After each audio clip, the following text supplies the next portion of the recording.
Boa noite, pessoal.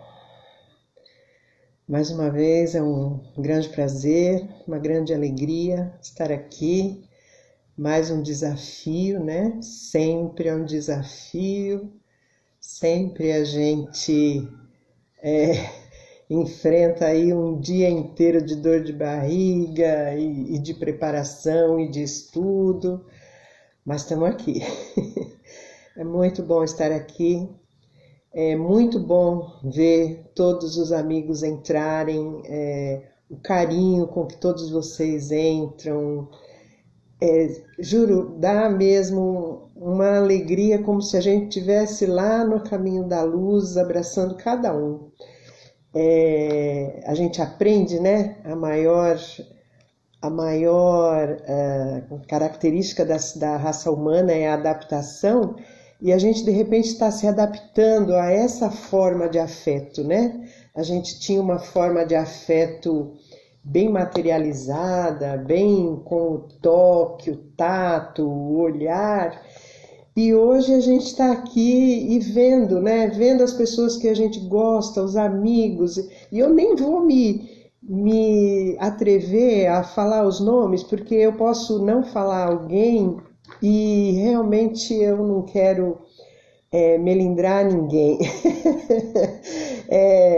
Eu quero mesmo que todos se sintam assim, abraçados carinhosamente e, né? Vamos começar. Vamos lá que a gente tem muita coisa para conversar hoje. Eu vou começar dando os avisos e espero que vocês acompanhem aqui a nossa apresentação de hoje. Vamos lá. Bom, nós estamos já há algumas semanas com uma campanha Minha Urna Faz o Bem. Porque lá no Caminho da Luz, vocês devem se lembrar que a gente tinha ali na entrada uma urna e as pessoas já estavam habituadas a chegar e colocar ali as notas fiscais sem CPF, né? As notinhas. E nós temos um time de voluntários que faz a digitação dessas notas porque elas revertem num crédito lá uma porcentagem dos impostos para a gente. E acontece que a gente tinha um grande movimento porque as pessoas colocavam, a urna se enchia diariamente, a gente esvaziava, passava para os voluntários e aí era sempre essa alegria, né? Depois que a casa fechou, a gente continua, claro, com algumas notas, mas muito menos do que era antes. E isso está fazendo grande falta na nossa economia, porque realmente era uma coisa bastante importante, significativa. Então nós lançamos uma campanha para que você, né? Você que está aqui, que carinhosamente entra, assiste a live, congratula-se com os amigos e fala com todos nós, seja também o nosso colaborador nessa questão das notinhas. Então, a campanha chama-se Minha Urna Faz o Bem. E essa urna é uma urna simbólica. Pode ser uma caixa, pode ser uma sacola, ou pode ser uma urna mesmo, não é? Que você vai levar lá naquele comerciante do seu bairro, no seu prédio, conversa lá com seus amigos, com seus parentes, para fazer um movimento aí de juntar essas notinhas, tá bom? Então a gente conta com todos para nos ajudar nessa campanha, para que a gente possa voltar a ter aquele número que a gente tinha de notas digitadas, que chegamos a 50 mil notinhas num mês, não é? E isso, inclusive, dá para nós a possibilidade da gente entrar num sorteio que a Secretaria da Fazenda faz, né? Pela quantidade de digitação. Então, assim, é um movimento que vai nos ajudar muito e que é uma coisa simples de se fazer. Só temos que tomar cuidado porque as notas têm uma validade de um mês, então a gente precisa recolhê-las e não ficar aguardando. Se você juntar uma sacolinha, 2 sacolinhas de nota, leva para a gente lá na rua Managé, número 78. Agora, se você conseguir uma quantidade grande, realmente expressiva, 10 sacolinhas ou mais, liga naquele telefone corporativo que a gente sempre fala, né? O 994864879, que a gente dá um jeitinho e vai buscar essas notas para que os nossos digitadores possam inserir elas no sistema da Secretaria da Fazenda, tá bom? A gente quer agradecer muito a todos que compareceram no plantão de entrega dos livros do Clube do Livro. Realmente nos ajudou bastante e, claro, ajudou quem foi buscar, porque agora tem um material legal de leitura para poder passar por esse tempo aí doido que a gente está passando. E quem não conseguiu, não fique chateado, porque em breve a gente vai arrumar um outro esquema aí, tá bom? Então, foi uma ação, mas que a gente ainda terá outras. Você que é nosso parceiro, que sempre colabora com a gente, com doações para o Mercalar, a gente durante essa pandemia fez aí um plantão todas as terças-feiras, né, de entrega de doações lá na Rua Jacob Fati. Porém, a gente está pedindo para que você guarde essas doações um pouquinho com você, porque nós estamos readequando aquele espaço. Então, por algumas semanas, nós não vamos receber doações. Pedimos que você guarde aí a sua sacolinha, os produtos de eletrodomésticos, todas aquelas coisas que a gente costumava doar lá para o Mercalar. Neste momento, por uma questão de readequação do espaço, a gente pede que não leve, a gente não está recebendo, tá bom? Não temos mais o plantão. Em breve a gente retorna e isso é por pouco tempo, é só mesmo para readequar o espaço. A gente começou com esse movimento das lives e nossos trabalhadores e alunos sabem, né, que nós recebemos essas orientações do plano espiritual, né?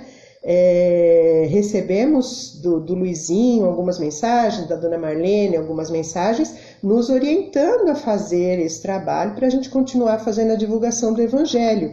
Porque o Evangelho, gente, ele não pode ficar preso dentro do centro espírita, não é? O tema do nosso encontro ele foi o Evangelho sem fronteiras, porque não existem fronteiras que segurem o Evangelho. Ele precisa ser divulgado, ele precisa crescer, como diz Emmanuel, a maior caridade que se faz com a doutrina espírita é a divulgação do Evangelho de Jesus.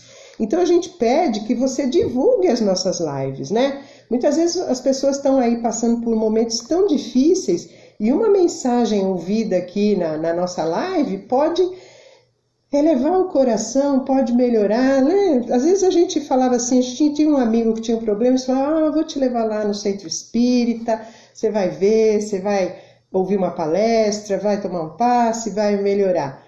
Hoje a gente não pode mais levar as pessoas lá, mas a gente pode falar, olha, assiste a live, é só 1 horinha, tem todos os dias, tem nos horários à noite, tem à tarde, de terça-feira, tem de manhã, aos sábados e domingos. Então, divulgue as nossas lives. A pessoa não quiser assistir ao vivo, elas ficam lá no YouTube. Recomenda para que a pessoa se inscreva no canal lá no YouTube, ative lá as notificações e ela vai poder assistir no momento em que for mais adequado para ela, tá bom? Esse nosso trabalho é um trabalho bastante importante da gente divulgar o Evangelho de Jesus, tá bom?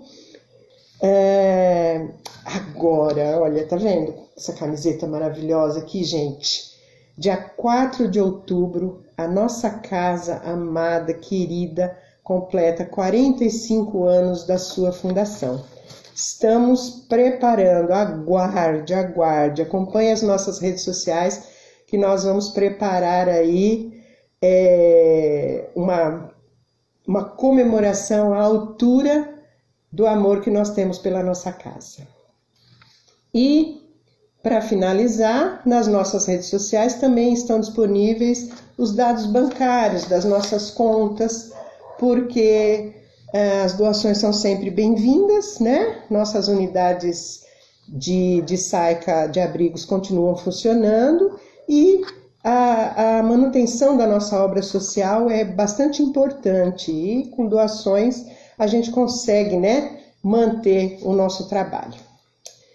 Bom, eram esses os avisos. Agora eu vou chamar um amigo muito querido que não apareceu aqui ainda para ficar conosco, fazer a prece, tá bom? Então vamos lá, meu amigo. Cadê você?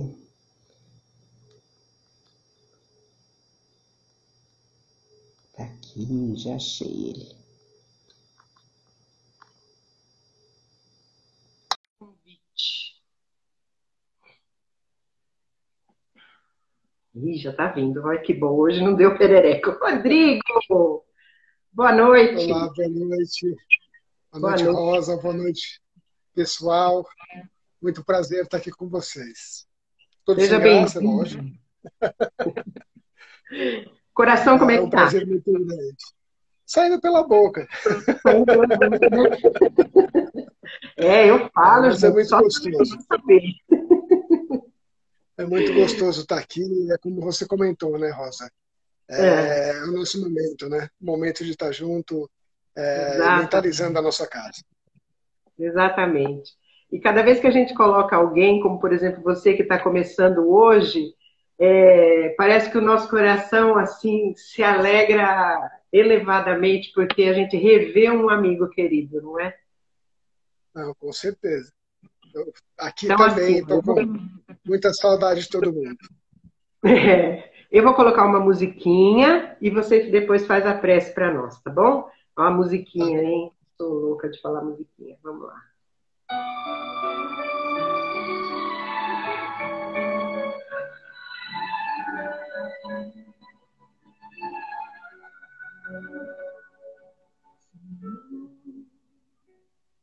Fazei-me um instrumento de vossa paz. Onde houver ódio, eu levo amor. Onde houver ofensa, eu levo perdão. Onde houver discórdia, eu levo amor. Onde houver dúvida, eu levo eu leve a verdade, onde houver desespero, eu leve a esperança, onde houver tristeza, eu leve a alegria, onde houver trevas, eu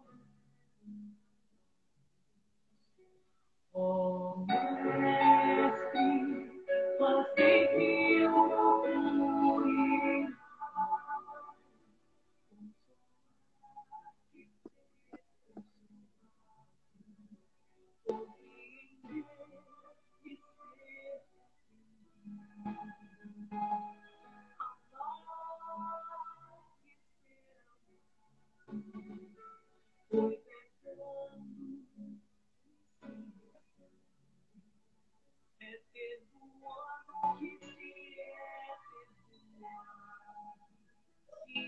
morrendo e se vive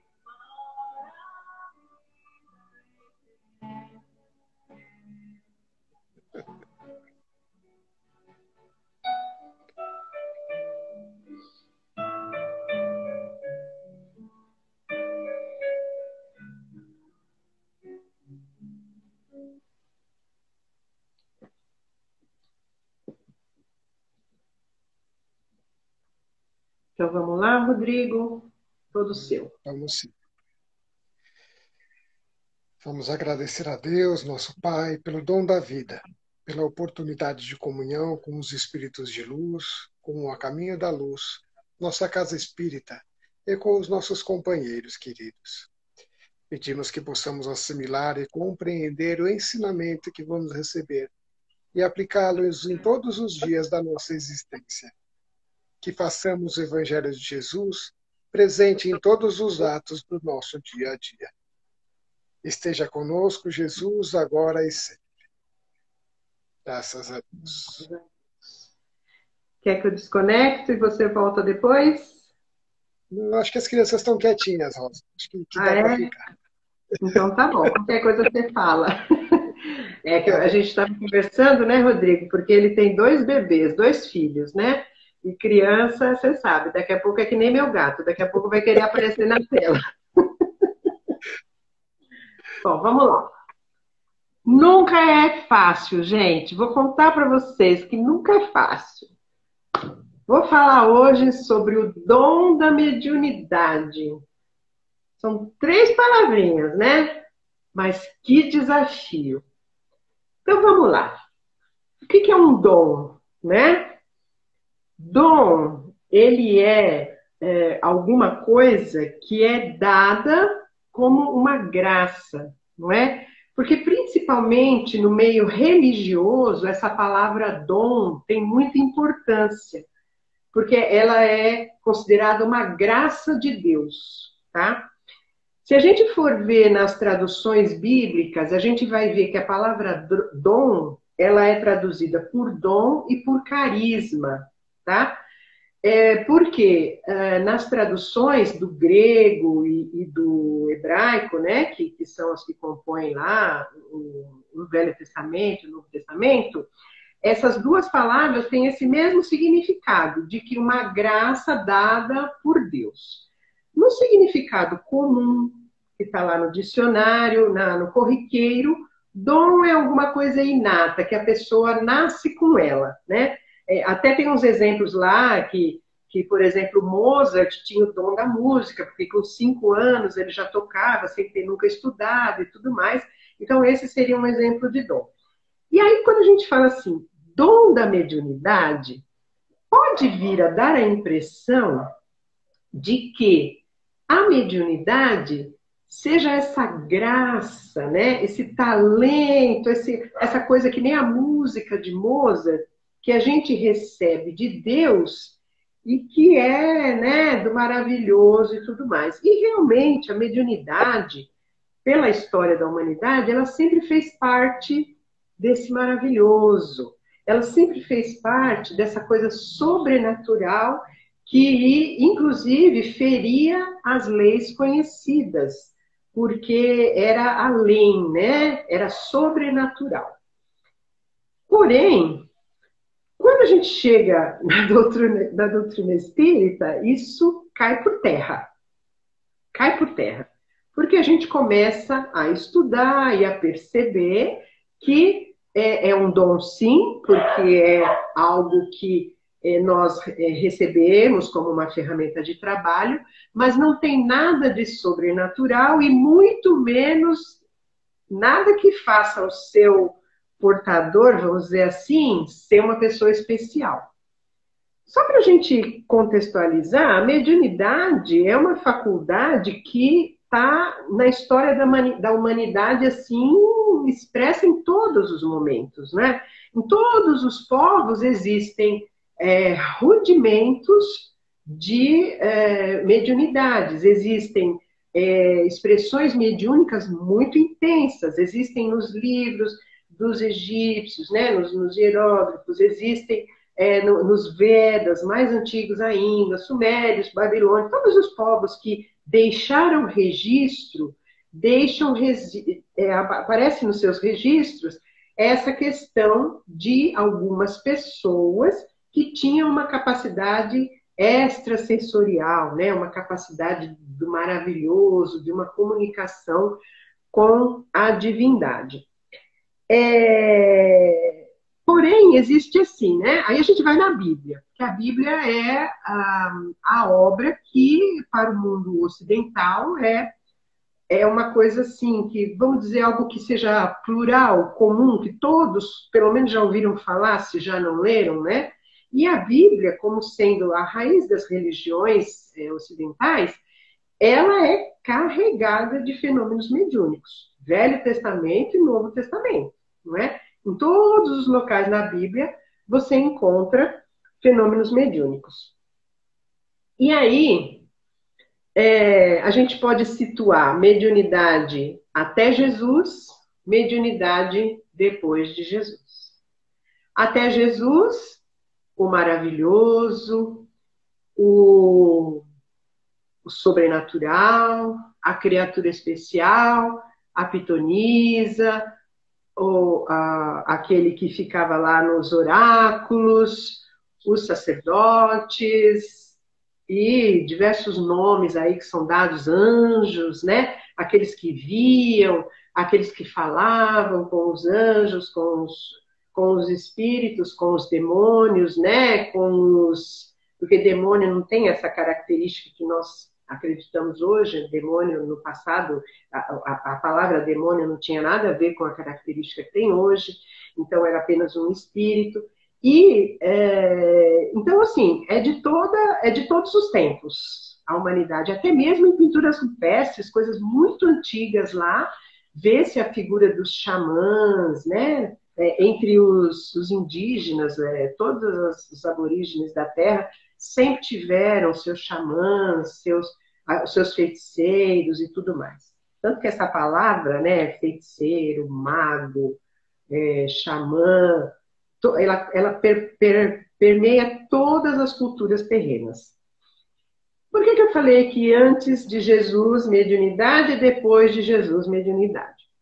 Porque Jesus, ele era o médium por excelência, né? Segundo Emmanuel, o médium de Deus, e ele fazia os prodígios que se conhecia desde a antiguidade, as curas, a expulsão de demônios, de espíritos imundos, tantas outras coisas que ele praticava, só que ele praticava com amor, para auxiliar, para ajudar, para amparar, sempre exemplificando, sempre cuidando de que aquele que fosse beneficiado não fosse beneficiado apenas pelo ato da cura em si, mas sim por uma mudança na sua vida, não é? Então ele sempre, mesmo os próprios apóstolos, no Evangelho de Mateus,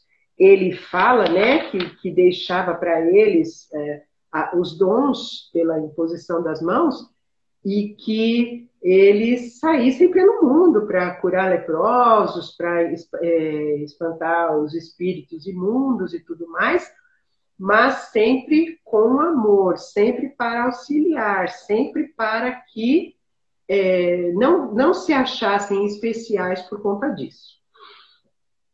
A gente pode dizer assim, mas é ali, só lá na Palestina, aquele lugarzinho que ele ensinou, a princípio foi só ali, mas a gente não pode esquecer que o cristianismo se espalhou de tal forma, né, que foi pelo mundo afora. Essa caminhada da mediunidade, a evolução da mediunidade através dos tempos, tem esse marco, né, da passagem antes e depois de Jesus, porque a partir da passagem de Jesus, embora continuassem havendo magos, continuasse havendo pitonisas e oráculos e tudo mais, a mediunidade com os apóstolos, ela ganhou uma nova conotação. E essa conotação foi a que se espalhou pelo mundo. Porém, houveram as perseguições, nós sabemos lá na Idade Média, nós sabemos de todo aquele processo que se passou, as primeiras igrejas fundadas por Paulo, que tinha também todas as mediunidades, né? os trabalhos mediúnicos,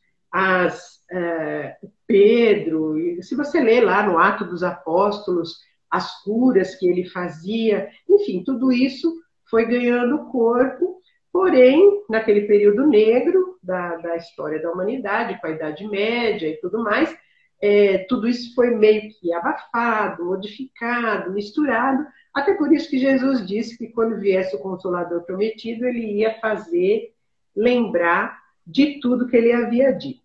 E aí a gente chega lá em 1857, quando Kardec lança o Livro dos Espíritos, uma obra 100% orientada por uma equipe espiritual, por meio de métodos mediúnicos por meio de médiuns, e depois seguiram-se os demais livros da codificação, lembrando o que Jesus tinha ensinado e mostrando que o dom da mediunidade, essa palavra dom, teria que mudar um pouco o seu conceito.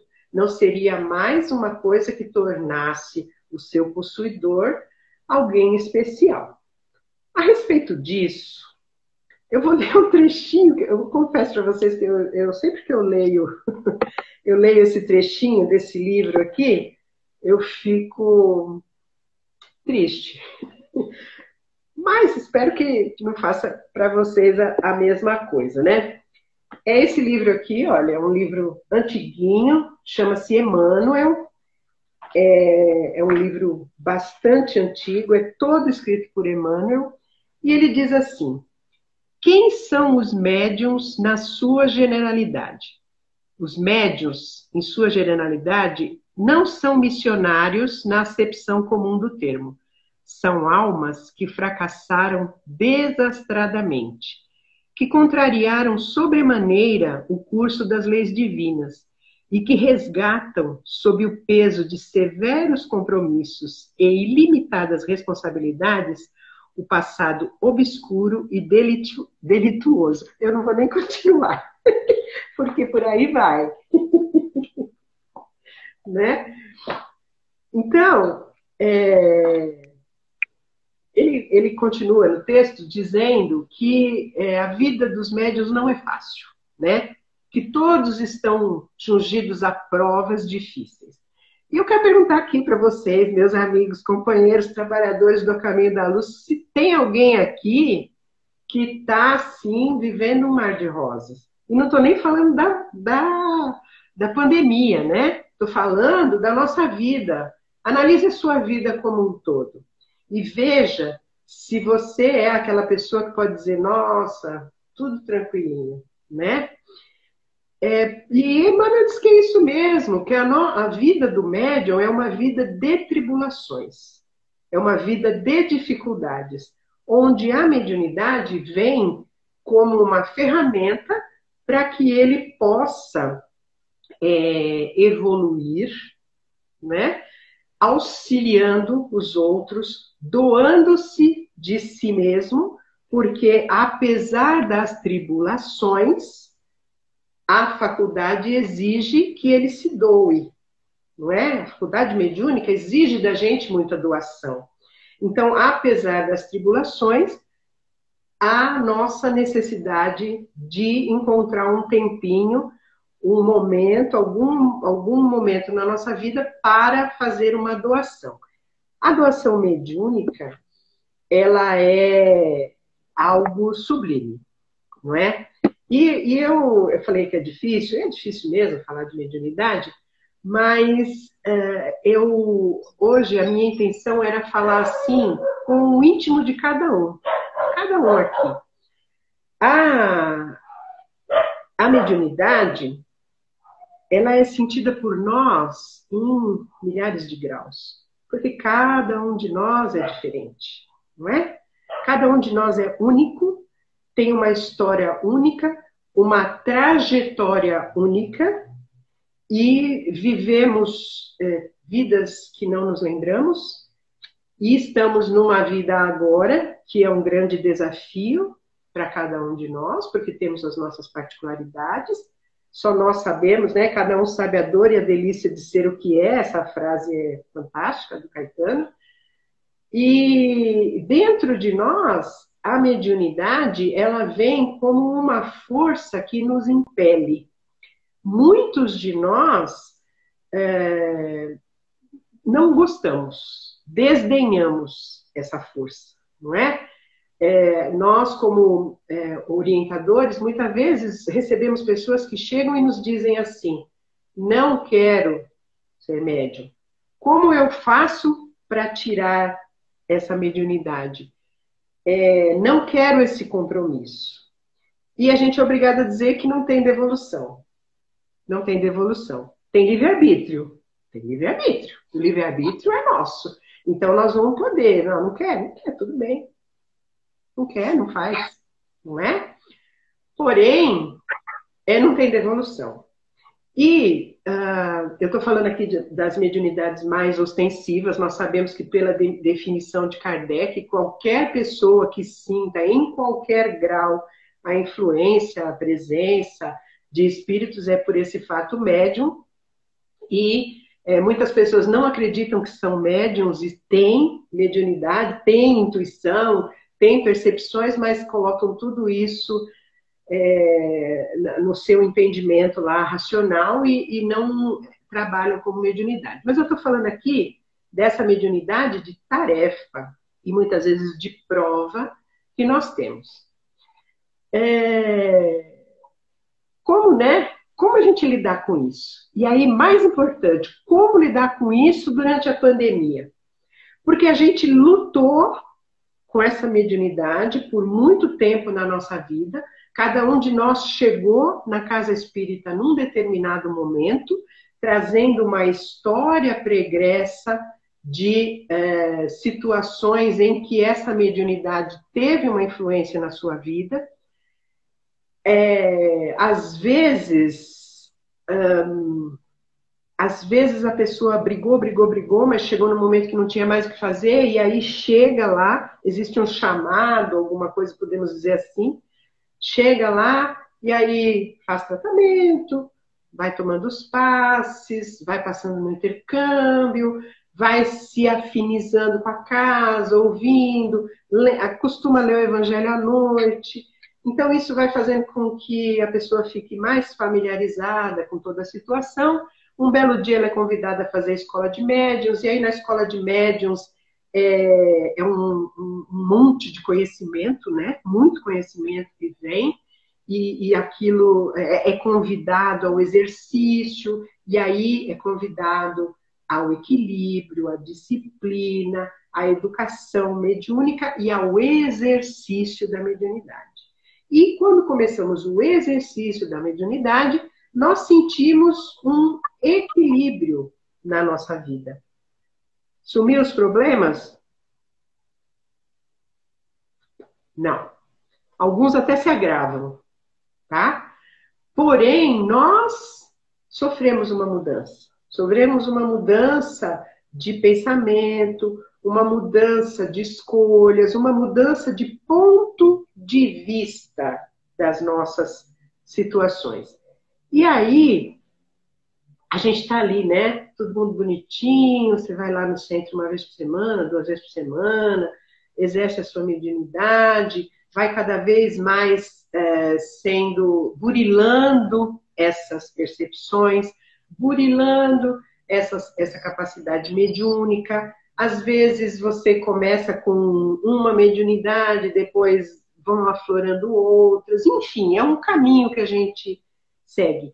E aí você tem um compromisso, não é? E a gente acaba se afinizando, como nós aqui, que nos afinizamos com o caminho da luz. E nós acabamos abraçando aquele espaço como sendo a nossa casa, como sendo o nosso espaço, como sendo o local onde você colhe serenidade, onde você toma um refresco dessa vida agitada que a gente tem no nosso dia a dia. Muito bem, temos altos e baixos. Às vezes acontecem coisas na nossa vida, a gente se afasta um pouco, mas depois volta, tal, porque a gente tem um chamado, outros não é? Eu estou falando da generalidade.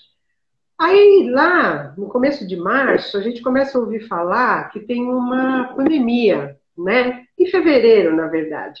Mas estava lá na China, num lugar tão longe, não ia acontecer. Aí, quando chega março, eu me lembro que a gente fez uma reunião acalorada lá no centro para decidir se a gente ia abraçar ou não as pessoas, né? Mal sabíamos nós, né? Que nós iríamos fechar as nossas portas, com a esperança de que elas se reabrissem em 15 dias, e lá se vão 6 meses, e nós não podemos ainda reabrir as portas. Não temos nenhuma data. E a mediunidade, que você acostumou toda semana, né? Toda semana você ia lá, Você dava passividade, você aplicava passe, trabalhava na cura, trabalhava na cirurgia, fazia orientação, né? Pois é, né? Pois é, a Renata está falando aqui. E a mediunidade? Eu vou falar por mim, e como como a minha intenção era fazer uma coisa subjetiva para que cada um pense no seu caso, eu tenho certeza que todos perceberam que nós estamos meio que protegidos. Continuamos sendo médiuns, continuamos tendo a nossa sensibilidade. Mas desde que nós apliquemos tudo aquilo que aprendemos, porque nós aprendemos muito, não é? Aprendemos que a oração é um fio condutor que nos liga ao superior e nos ampara o tempo todo. Aprendemos que não precisamos estar num determinado espaço físico para estarmos sob a proteção da espiritualidade. Aprendemos que a nossa ligação é pelo pensamento, não é? Aprendemos que um passe pode ser aplicado à distância pela energia de uma live aqui agora, não é? Nós aprendemos isso, que a nossa água está sendo fluidificada por meio das ondas do ar, né? Das ondas mentais. Então, nós também estamos percebendo que temos plena condição, sim, de, neste momento, aceitarmos esse impositivo que estamos recebendo da espiritualidade superior e nos mantermos em equilíbrio. Não é fácil? Não é fácil. Não é fácil. Porque nós estamos em aprendizado. E essa experiência, ela é muito, muito nova. Tudo que é novo faz com que a gente tenha um tempo de adaptação, tenha um tempo para conseguir entrar naquele circuito, não é? Sob pena de jogar fora tudo que a gente aprendeu. Porque a gente aprendeu na escola de médiuns a reconhecer uma influência, reconhecer uma presença, perceber quando o pensamento não é nosso. Então, se a gente aprendeu tudo isso, nós temos que usar agora, não é mesmo? A gente vai voltar? Vai voltar. No momento correto, quando for seguro, quando tiver tudo certo, a gente vai voltar. Mas agora, nós estamos levando tudo isso com uma tranquilidade, com um equilíbrio maior do que eu esperava, sinceramente. E a gente tem, mais do que nunca, estamos sendo assim, orientados pelos nossos queridos mentores que estamos envolvidos, que estamos protegidos. Luizinho, na última mensagem, nos disse que nos momentos das lives, os médiuns recebem o equilíbrio das suas faculdades mediúnicas. Desde a primeira mensagem, nós estamos sendo convidados a nos preparar para o sono, para que possamos, durante o desdobramento, durante o sono, trabalhar nas equipes socorristas. Então, ou seja, nós continuamos sendo médiuns, continuamos com as nossas tarefas, continuamos fazendo aquilo que nós viemos fazer na Terra. Confesso a vocês que eu li uma tonelada de mensagens e livros para poder falar sobre o dom da mediunidade, né? E eu gostaria de falar um pouco de Paulo, não tenha dúvida. Porque ele, em 2 cartas escritas aos Coríntios, ele fala muito, muito claramente sobre a mediunidade. No capítulo 12 da primeira carta aos Coríntios, ele descreve todos os dons, e ele inicia assim, né? A respeito dos dons espirituais, meus irmãos, não quero que sejais ignorantes, né? Então, e aí ele fala, o dom de cura, o dom de profecia, o dom de entendimento, e ele vai lá com a linguagem da época, com os exemplos da época, falando da mediunidade. E ele fala algumas frases que lá, né, no meio dessa carta, ele fala assim: há diversidade de dons, mas o Espírito é o mesmo. Então, é assim, porque a manifestação do Espírito é dada a cada um para o que for útil. Então, ele deixa claro que não existem médiuns melhores e nem mediunidades mais especiais, né? É a clareza de que mediunidade antes de Jesus e depois de Jesus. Mediunidade é para o que for útil. E essa utilidade não nos pertence, não é? Na outra vez que eu falei sobre mediunidade, eu tive que me assistir de novo, olha que perigo, para poder lembrar, né, em que caminho que eu tinha ido, e eu me lembro de ter falado da questão de que a mediunidade é um sentido orgânico que está em desenvolvimento no ser humano. E aqui isso fica bem claro, né? Que esse dom que nós recebemos por empréstimo, como diz Emmanuel aqui, porque somos pessoas que falimos muito em diversas encarnações anteriores e recebemos para o que for útil, para que nós possamos aprender a ser útil e aprender a nos doar de acordo com aquilo que podemos receber, que recebemos como dom. Muitas vezes a pessoa fica querendo forçar uma determinada mediunidade, porque se liga mais no fenômeno, mas o Paulo ele diz aqui que não, que é dado para nós, a manifestação do Espírito é dado a cada um para o que for útil. E aí ele vai discorrendo, para um é dada a palavra, para outro é dada a operação de maravilhas, e assim vai, né?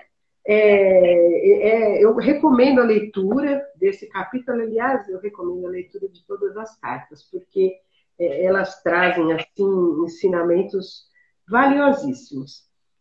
Na segunda carta aos Coríntios, no capítulo 4, no versículo 7, ele diz uma frase que, olha, porque temos, porém, esse tesouro em vasos de barro, para que a excelência do poder seja de Deus e não de nós.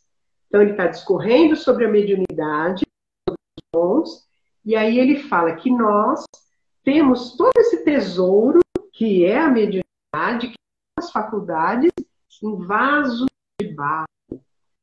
Eu fiz uma pesquisa.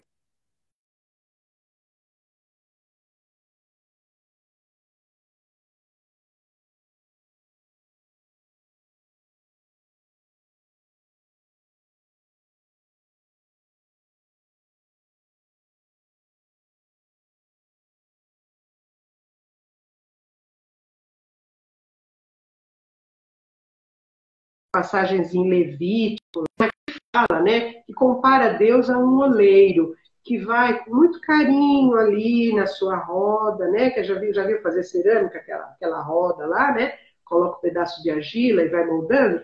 Então, que Deus fosse esse oleiro que estaria montando esses vasos, e esses vasos, eles são com formatos e com utilidades diferentes. O pessoal está dizendo que travou aí, pessoal? Ele travou, Já mas voltou. Voltou? Então, vamos lá. Então, esses vasos feitos pelo oleiro, que seria Deus, e esses vasos, então, seríamos nós, as criaturas, eles são moldados e em diversos formatos para diversas utilidades. Olha só que simbologia maravilhosa. Então, por isso que Paulo usa essa fala. E aí, em várias partes de todo o Velho Testamento, fala-se em vasos de barro, porque também era um costume entre os judeus, que se sabe que não tinham geladeira, eles colocavam, faziam lá os vasos de barro e colocavam grãos, colocavam víveres, tampavam esses vasos e enterravam dentro das casas, porque isso fazia com que conservasse esses alimentos. Então, veja, os vasos, né, eles são destinados a uma utilidade, a guardar coisas. Não é à toa que Jesus diz para Ananias, quando Paulo está cego lá, depois do encontro na estrada de Damasco, que ele fosse até a pensão lá de Judas para curar Paulo, porque este é para mim um vaso escolhido. Então, Paulo era um vaso escolhido. A Diva está perguntando em qual livro encontramos as cartas. No Novo Testamento, tá? São 14 cartas conhecidas de Paulo, estão no Novo Testamento, na Bíblia. E, bem, então a simbologia do vaso, ela é muito presente em todo o Antigo Testamento. E Paulo, como era um conhecedor profundo da lei, porque ele era fariseu antes, ele era um doutor da lei, então ele usa essa expressão. Temos esse tesouro, ou seja, a mediunidade, em vasos de barro. E o que é o vaso de barro? É esse vaso feito pelo oleiro, que é Deus, para diversas utilidades. Mas não deixa de ser barro, né? Não deixa de ser uma coisa ainda bastante rudimentar. Então, a respeito disso, eu pensei assim, né? Sabe-se que a porcelana, que é o uso mais refinado que se tem dos elementos minerais, foi inventada pelos chineses por volta do século VI. Mas apenas em 1200 e qualquer coisa, Marco Polo, nas suas viagens, encontrou lá na China um vaso de porcelana lá e trouxe para a Europa. E todos os europeus, os ricos e abastados, se encantaram muito com a finesse, com a beleza daquilo. E após isso, as viagens, né, dos portugueses, principalmente, aumentaram muito. E eles importavam da China, tanto que a China passou a fazer motivos baseados no gosto europeu, para que os ricos tivessem a porcelana. Por quê? Porque o segredo dos ingredientes e da forma de produzir a porcelana era guardado a 7 chaves. Né? Os chineses nunca disseram qual era os elementos ali. O que se conhecia lá? Se conhecia cerâmica, né? Feita com argila, cozida lá. Aliás, a cerâmica está na humanidade, né? Os vasos de barro eles estão na humanidade desde a pré-história. Né? Em todas as escavações encontram-se fragmentos, pedaços de cerâmicas. Pois bem, 1200 e pouco veio a primeira porcelana.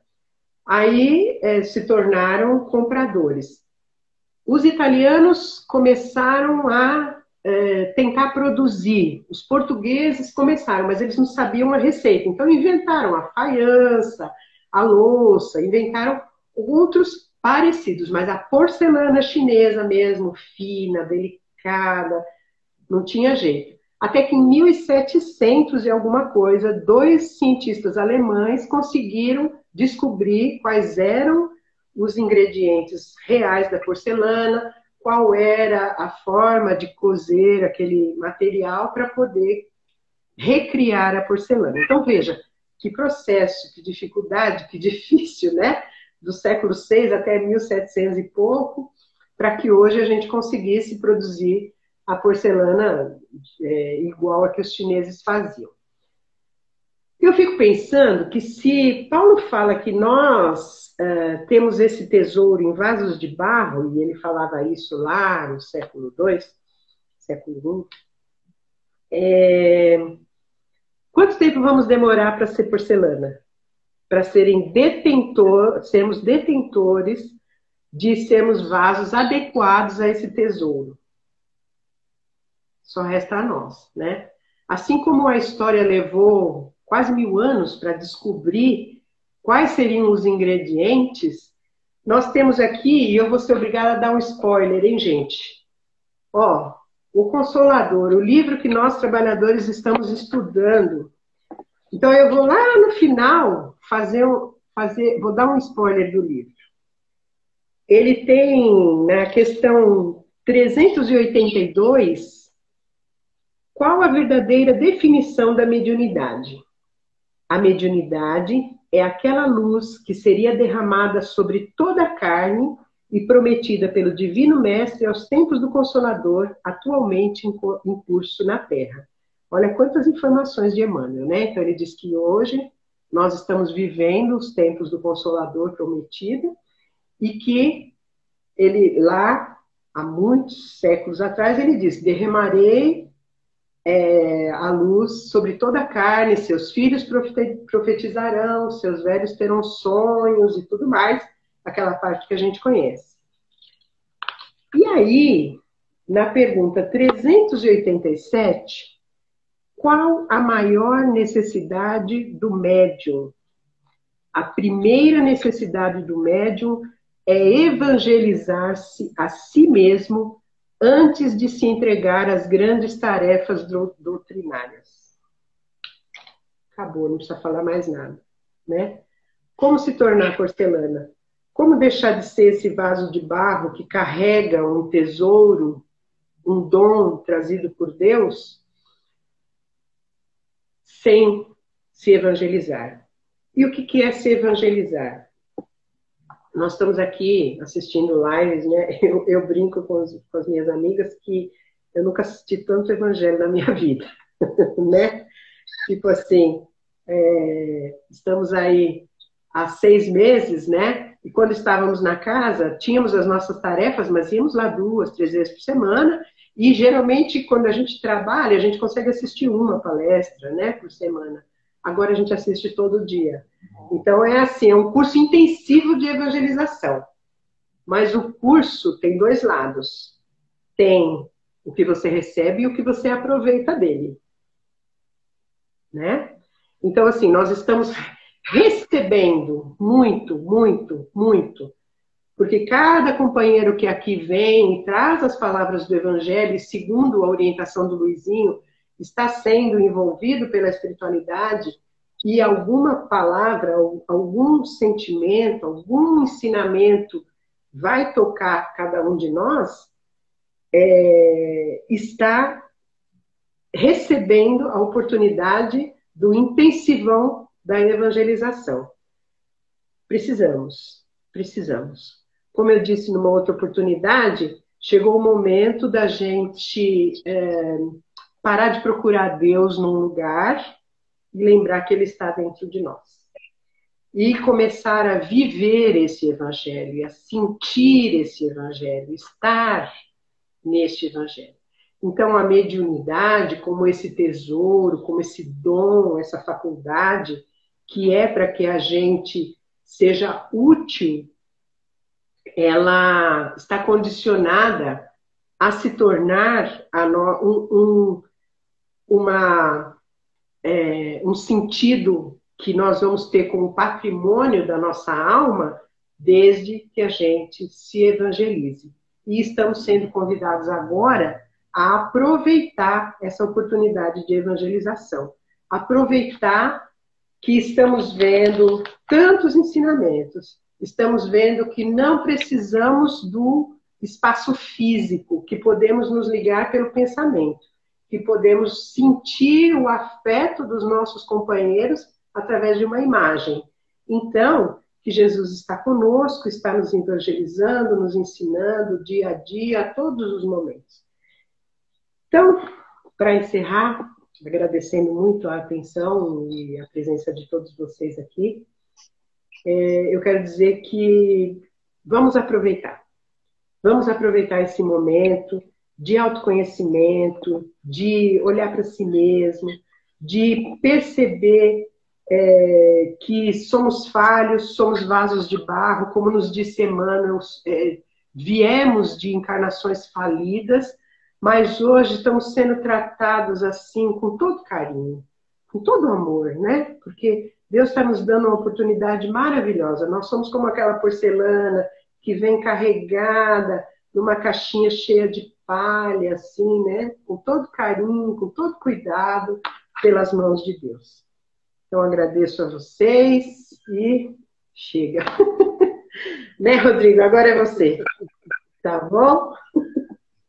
Acho que como muita gente em casa, eu fiz aqui a minha viagem também, você comentando da mediunidade, dos tempos de escola. E acho que muita gente também fez toda essa viagem junto com o Evangelho. Foi muito legal. Vamos lá. Obrigada, vamos lá.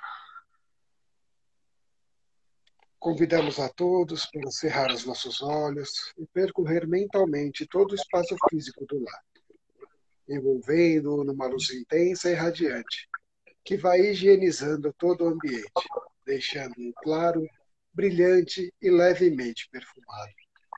Que os irmãos espirituais presentes no nosso lar, que ainda não podem nos ajudar, sejam envoltos no nosso amor e num facho de luz, sejam levados até a nossa casa de oração, onde serão amorosamente acolhidos pelos benfeitores espirituais. Vamos mentalizar as pessoas que convivem conosco sob o mesmo teto, também envoltas em muita luz, rogando ao Pai que a convivência seja fraterna e afável. Que possamos cultivar a paciência e a indulgência, e que sempre sejamos gratos por tê-los como companheiros de jornada. Fluidos luminosos são projetados sobre o alto da nossa cabeça, iluminando nosso cérebro, atuando nos nossos pensamentos para que sejam lúcidos, otimistas e repletos de fé e esperança. Esses fluidos curadores nos ajudam a vencer o pânico, a depressão, a culpa, as angústias, a insegurança e todos os pensamentos que nos afligem. Atuam nos nossos sentimentos, fortalecendo o auto-perdão e o perdão ao próximo. Nosso sistema nervoso é irrigado de fluidos que nos trazem serenidade e bem-estar. Sentimos esses fluidos benfazejos projetados em todo o nosso organismo, nos proporcionando saúde, energia e bem-estar. Nossos frascos de água estão sendo agora fluidificados e neles estão sendo depositados os elementos necessários para o nosso refazimento. Gratos que estamos ao Pai da vida, vamos vibrar pelo nosso planeta, emitindo com a força do nosso pensamento uma luz muito intensa, que envolve toda a Terra, transmitindo nosso amor fraterno a cada irmão de humanidade. Pelos nossos pais e pelo nosso país e pelos seus dirigentes, que possam ser intuídos pelos espíritos de luz e governem com sabedoria e justiça. Que nosso amado Brasil seja iluminado pelo Evangelho de Cristo, que cada brasileiro se conscientize da importância de seu papel neste processo de regeneração pelo qual estamos passando. Pelo nosso caminho da luz, que este farol intenso e luminoso se intensifique a cada dia, alimentando pelo amor que nutrimos por essa casa. Que amorosamente nos acolha. Que os laços que há muito unem a família a caminho da luz se estreitem mais e mais, especialmente neste momento de transição planetária que estamos atravessando. Pelos nossos familiares, que cada um deles seja amparado pelo Cristo Jesus e receba o que mais necessita. Que seus lares sejam protegidos e abençoados. Que permanecemos nesta sublime comunhão de almas, que neste momento se estabeleceu nos dois planos da vida. Que assim seja, graças a Deus. Graças a Deus. Obrigada a todos, obrigada, Rodrigo. O tempo vai acabar, eu queria pôr uma música, mas não vai dar tempo. Então, muito obrigada, gente. Obrigadão, Rodrigo. Obrigado. Beijo a todos. Gente. Beijo, vamos para o estudo agora. Tchau, tchau. Tchau. Tchau, tchau.